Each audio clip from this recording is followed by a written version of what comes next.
Alors, je voudrais vous parler de l'obstacle épistémologique concernant Nostradamus.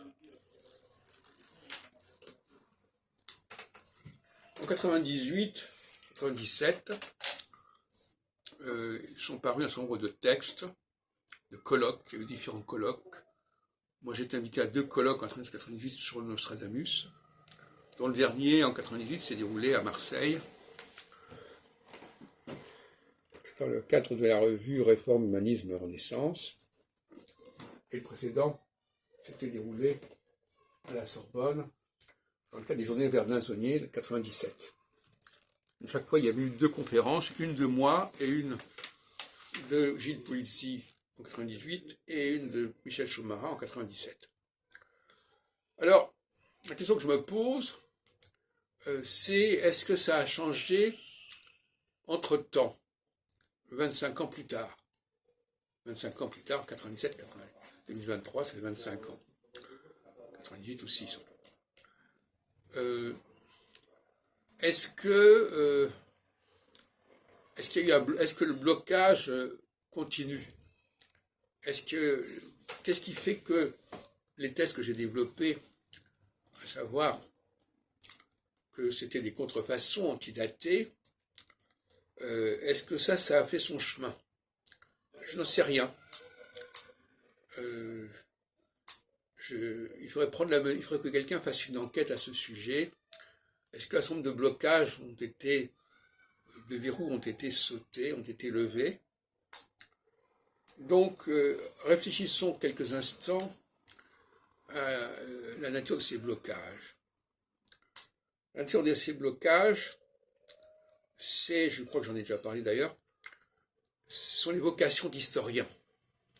Vous savez que le problème, c'est que un domaine est conditionné par ceux qui vont s'en occuper.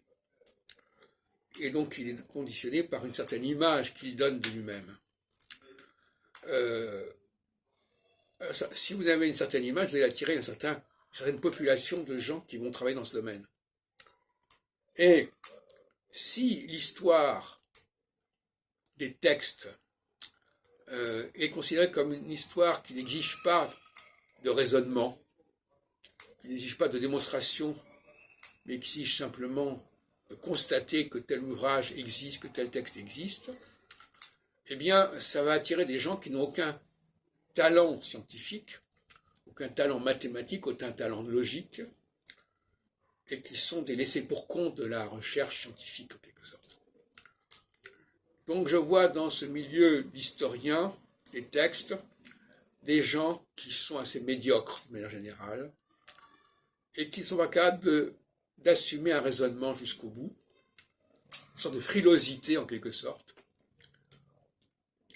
Et je me pose la question, par exemple, en ce qui concerne Gilles Polizzi, je ne sais pas s'il est toujours en vie d'ailleurs, j'en sais rien, qui est dans 57, est-ce qu'il a compris enfin que l'épître Henri II, c'était quelque chose qui n'avait pas pu paraître tel qu'on la connaît dans les éditions précises, n'avait pas pu paraître avant la mort du roi, comme il écrit lui-même, il dit quoi, ça a dû paraître avant la mort du roi. Est-ce qu'il remet en question cette affirmation?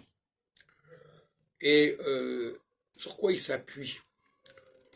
Et c'est pour ça que je suis décalé avec beaucoup de ces historiens, parce que moi je suis finalement un scientifique un peu défroqué qui s'est intéressé à l'histoire, et à l'histoire des langues, à l'histoire des textes.